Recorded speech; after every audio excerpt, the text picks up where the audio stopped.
संक्रांतीला महिलांनी पाळावेस नियम. सकाळी पवित्र नित्यक्रिया करून उठावे.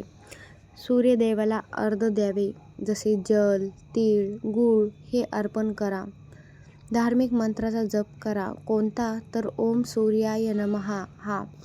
पूजा आणि विधी काय करायची? घरात सुगड पूजन व्यवस्थित तुम्ही करा. सूर्यदेव आपल्या कुलदेवीची पूजा पार पाडा. संपूर्ण घर स्वच्छ करून देवपूजा करा.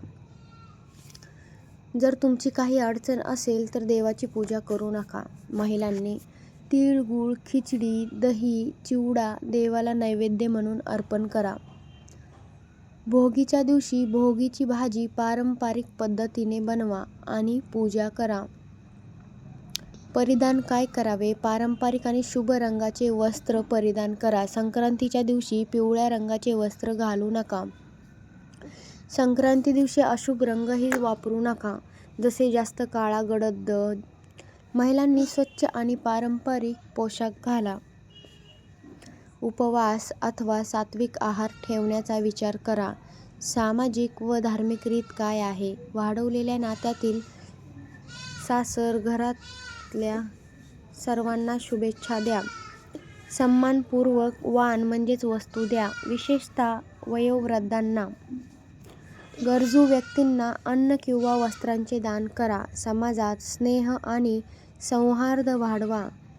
काय टाळायचे संक्रांतीच्या दिवशी? तर नकारात्मक विचार, रागयुक्त वागणे, वादविवाद करणे आणि शिवीगाळ करू नये.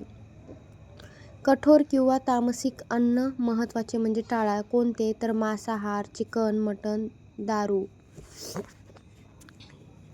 याला हात देखील लावू नका. कायम नकारात्मक संवाद, वाद किंवा गैरसत्कार करू नये. घरात किंवा मंदिरात आवाज वाढवणारे काम, जसे हिंसा टाळा.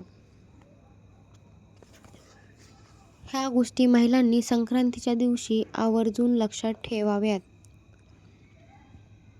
व्हिडिओ आवडला असेल लाईक करा, शेअर करा आणि कमेंटमध्ये श्री स्वामी समर्थ लिहायला विसरू नका.